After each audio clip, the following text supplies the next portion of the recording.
What's good, everybody? Old Papa G here, and next generation is finally here. Whether you got the PS5 or you got your Xbox Series X, it's finally here, and it kind of is living up to the hype. I've played pretty much all of the launch games that PlayStation 5 has had to offer. The first one that I actually decided to finish was Spider-Man Miles Morales. Once I picked it up, I truly couldn't put it down. It really just feels so good and fluent. It's better than the original Spider-Man, I'd have to say. There are a few flaws with it, but for the most part, I really truly could not put this game down once I started. On day one launch of PlayStation 5, I ended up playing this game for 9 hours straight. And that's normally the way I am. I'll play a game straight through. I did beat the game in one sitting, so that was one of the dilemmas.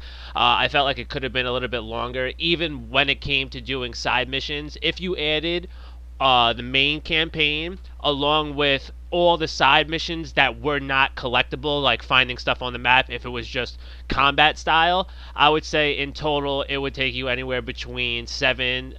It'll take 7 hours to beat the main story, and then for the rest of it, take about another 3 hours maximum. Then that's truly maximum. I played the game on hard mode as well, trying to make it last a little bit longer, but it really just didn't last as long as I would like.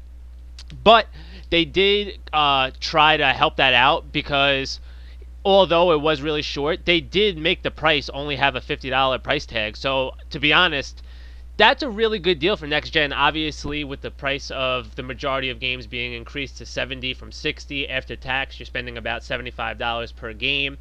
After maybe 4 games, you're already spending as much as the console is just on the games to play, just on content alone. But this game reduced the price. I thought it was a good move by them. They really thought of the customer because the game was so short. They really did do the right thing by reducing the price to 50. That being said, let's talk about the actual gameplay of the game itself. It really was, in my opinion, I think it was better than the first Spider-Man. I loved the first one as well. The reason being, I feel like everything that was wrong with the first Spider-Man, which was very few things in terms of combat and gameplay, they seemed to really, really adjust it. They added the map felt more intuitive. It just felt natural opening up the map, looking at the whole city and everything. The open world felt really great.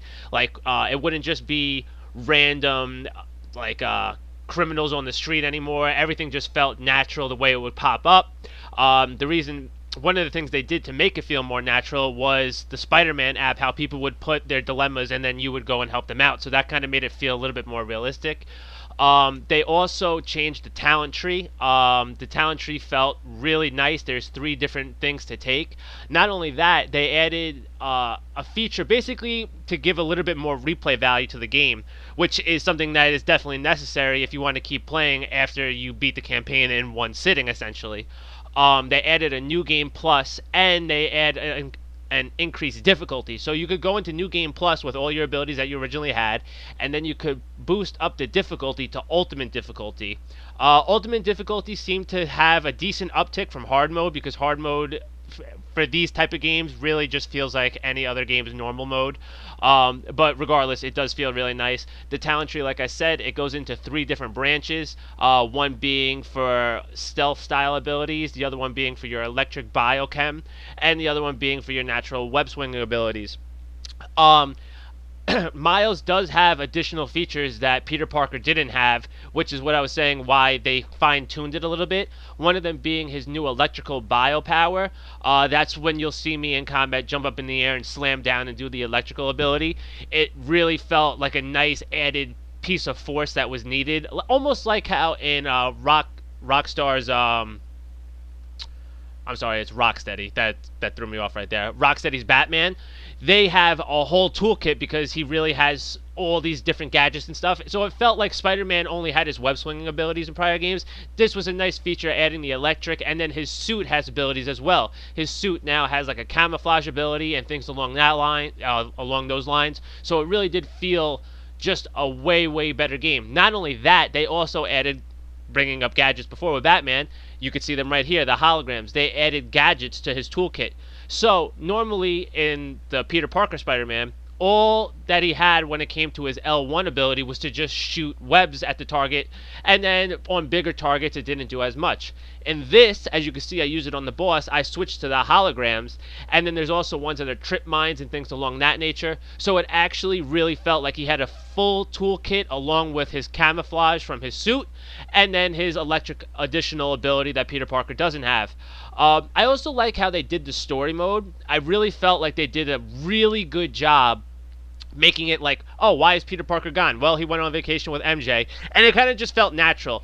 In this game, what really I kept saying throughout my stream, which was really surprising, any game that I play, I always look up how long the game is prior, and most things were saying 7 to 10 hours. When I realized that you couldn't skip the cutscenes, and I was burned, and I was over halfway through the campaign, and it's only been like 3 hours, I was really, really upset about that, because I figured it was that bracket from 7 to 10 hours was whether or not you skipped cutscenes, which normally I do, but not for certain games. This game I would have watched them anyway, but the fact that you couldn't skip the cutscenes and it was still only 7 hours on hard mode was kind of, like I said, a disappointment.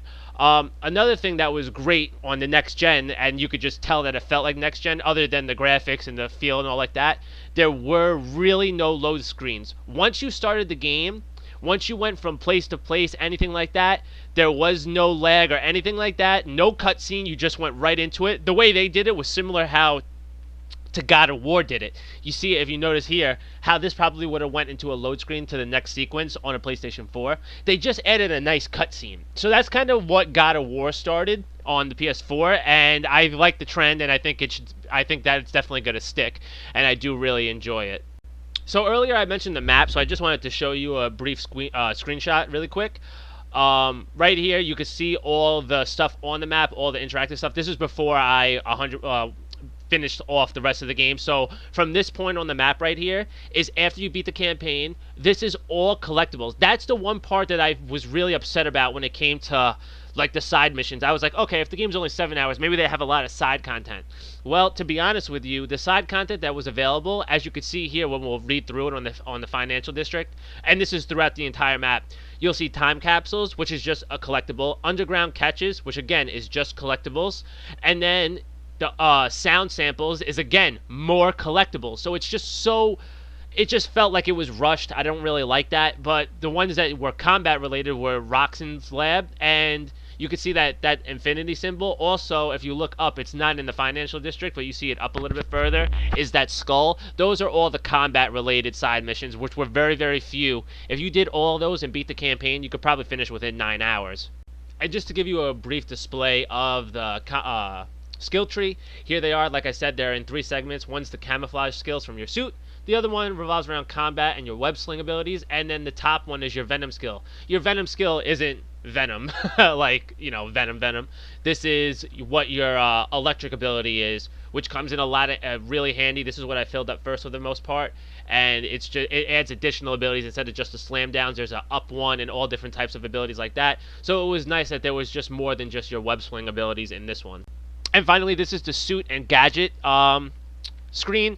Basically, your suit is where the camouflage comes from. Also, the skill tree increases your camouflage ability. Along with that, your gadgets are also here, which is how I got the holograms and the mines. The mines weren't really used as much, but the holograms came in handy on bigger targets, as you saw against the boss Finn. And here you guys have it, the final verdict. Here are my pros and cons and what I thought. For the most part, I went over all of them. The pros: smooth combat, feels better than the original with the additional pieces. Great open world exploring, getting around felt really smooth. Good storyline, it ties it all together nicely. Like I said, with Peter Parker gone, it still felt like it all made sense. And then the unique skill tree with unexpected abilities, because I wasn't expecting the venom ability or the camouflage. And then the cons, like I said, it's way too short. Even with the additional pieces on hard mode, it was only 7 hours. Even with side objectives, it just really wasn't that long. And the final thing that I will say, there was not enough boss fights. In reality, there's really only 3 boss fights. You could claim that there's 4, but there's really 3. And they're all towards the end of the game. It's, you know, I felt, and those were really, really fun fights because there were unique villains that aren't really the original Spider-Man villains, like the Sinister Six and all those, and But in this, it just felt, other than Rhino, they like really tried to make their own villains, which was nice. I wish there was more of them. But again, like I said, there was only 3 boss fights. So the final verdict, I give it a 9. It may sound like I'm being crucial and harsh on the game, but no, like 9 is exactly what it deserves, and it is a really good game, and I highly recommend it. And like I said, it's at a fair price tag, so I really suggest that you guys go and pick up yourself a copy of this game. And thank you all for tuning in, and I really appreciate everyone stopping by and watching my content. If you could sub to my channel, I would be greatly appreciative. So thank you all for stopping by.